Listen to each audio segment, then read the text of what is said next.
This was the highest scoring team that you could have had in fantasy football in week 5 of the NFL season. Starting off, the highest scoring quarterback was CJ Stroud. He had 28.76 points, an insane week for a quarterback. He is still only the 16th ranked quarterback in the NFL because he has not been having a great fantasy season. But you know what? Playing against the Ravens, they're looking worse and worse every week and are legitimately giving up 462 points a game. It seems inevitable he was going to make the list this week. A running back one spot, you should have had Rico Dowdle, as he was the highest scoring running back, racking in 32.4 points as the Carolina Panthers found their way to a comeback victory over the Dolphins.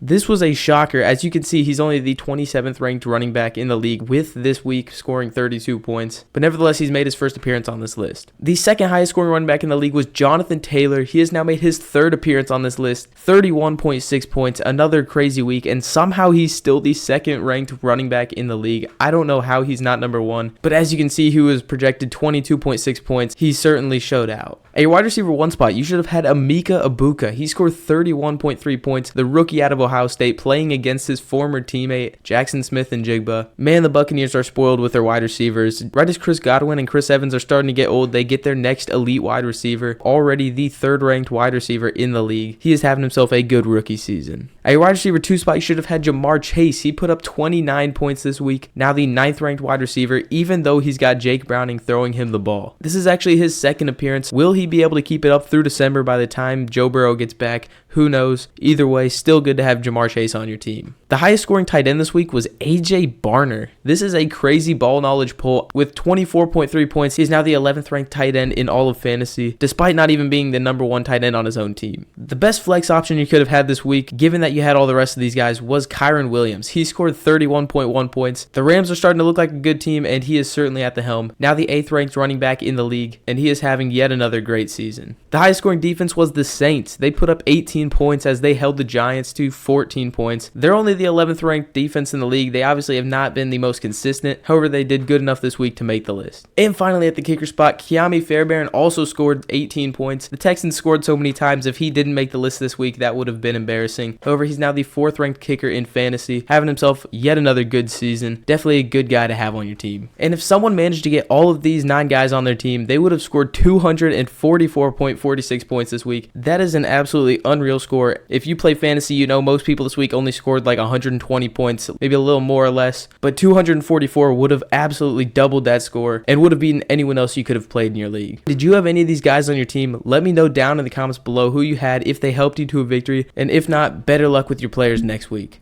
And if you did enjoy this video, please subscribe. It helped me out so much more than you think, and be back for next week's video.